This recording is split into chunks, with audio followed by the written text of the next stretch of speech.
नमस्कार, स्वागत है आपका डॉक्टर साहिब में और मैं हूं आपके साथ सौम्या राठी। डॉक्टर साहिब के आज के एपिसोड में हम ये जानने वाले हैं कि कई बार लोगों के साथ ऐसा होता है कि उनका मुंह ठीक तरीके से नहीं खुलता है। तो आज के एपिसोड में ये जानेंगे कि ये समस्या किन कारणों से हो सकती है और इसका उपाय क्या है। और ये सब कुछ समझाने के लिए इस वक्त मेरे साथ बैठी हैं डॉक्टर रश्मि प्रसाद, जो कि बिहार के सबसे जाने माने ENTs में से एक है। सबसे पहले मैम नमस्कार, बहुत बहुत स्वागत है आपका। Thank you so much. Ma'am, कई बार ये समस्या देखी जाती है लोगों में कि वो अपना मुंह ठीक तरीके से खोल नहीं पाते हैं। तो आज मैं चाहूँगी आप दर्शकों को ये बताएं कि इसके क्या क्या कारण हैं। इसका सबसे इम्पॉर्टेंट कारण है कि ऐसे पेशेंट तंबाकू का सेवन करते हैं। जब ऐसे तंबाकू, और दूसरी बात ये भी कहती हूँ कि बहुत सारे लोग जो पान खाते हैं उसमें जो कसैली यूज़ होती है, जिसको एरिका नट्स कहते हैं, उससे भी ये मुंह ना खुलने की समस्या शुरू हो जाती है। पान से, जिसमें वो कसैली जिसको कहते हैं, तो उससे भी मुंह ना खुलने की समस्या शुरू हो जाती है।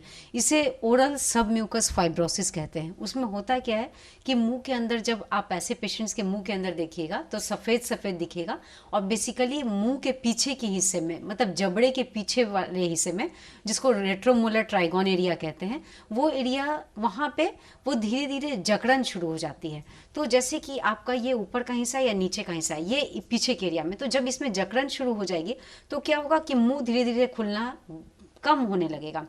तो शुरू में जैसे कि 2 उंगली जाएगी, 1 उंगली, किसी किसी के पेशेंट्स का तो ये भी देखा है कि उसके मुंह में 1 उंगली भी नहीं जाती है, इतना ज़्यादा उनका जकड़न शुरू हो जाता है।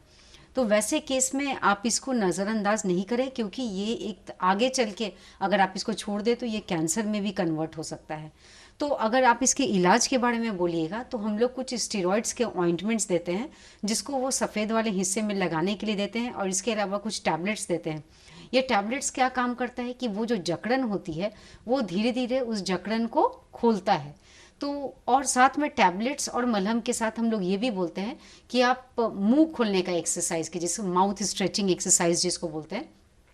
इसमें हमारे पास कुछ ऐसे इंस्ट्रूमेंट्स भी आते हैं जिसको आप मुंह में डाल के, और उसमें चाबी होती है कि आप ऐसे मुंह में डालो, और जब चाबी चलाओगे तो धीरे धीरे मुंह में खुलेगा। तो उससे क्या होता है कि मुंह खुलने लगता है। बट ऐसा नहीं है कि अगर आपने इसको इस्तेमाल किया और आपको तुरंत फ़ायदा दिखेगा, इसमें काफ़ी समय लगता है।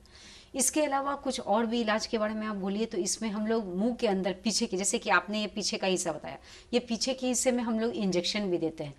इसमें 2 इंजेक्शन का कॉम्बिनेशन देते हैं, इंजेक्शन ट्राइमसिलोलॉन और हाइलेस के कॉम्बिनेशन को मिला के हम लोग जबड़े के पीछे के हिस्से में इंजेक्शन देते हैं, और साथ ही साथ इंजेक्शन के साथ हम लोग माउथ स्ट्रेचिंग एक्सरसाइज भी पेशेंट को बोलते हैं करने के लिए, जिससे कि धीरे धीरे उनके मुंह खुलने की समस्या ठीक हो सकती है। बहुत ही एक्सट्रीम केस में, जब आपका मुंह बहुत ही कम खुलता है, तो वैसे केस में सर्जरीज भी की जाती है।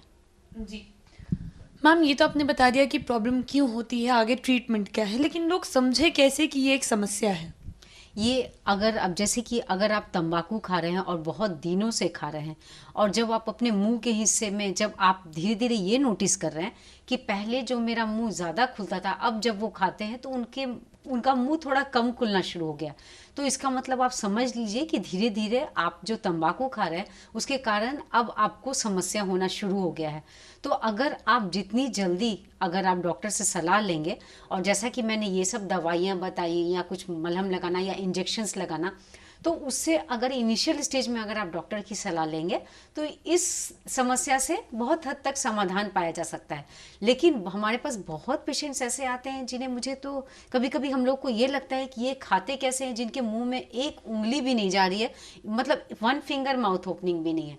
तो वैसे केसेस में उनके ठीक होने में टाइम भी लगता है, और वैसे केस में कभी कभी पेशेंट्स की मुंह की सर्जरी भी करनी पड़ती है। जी, उम्मीद करती हूँ डॉक्टर साहिबा ने जो बातें बताई हैं आपने उन्हें ठीक तरीके से सुना और समझा होगा।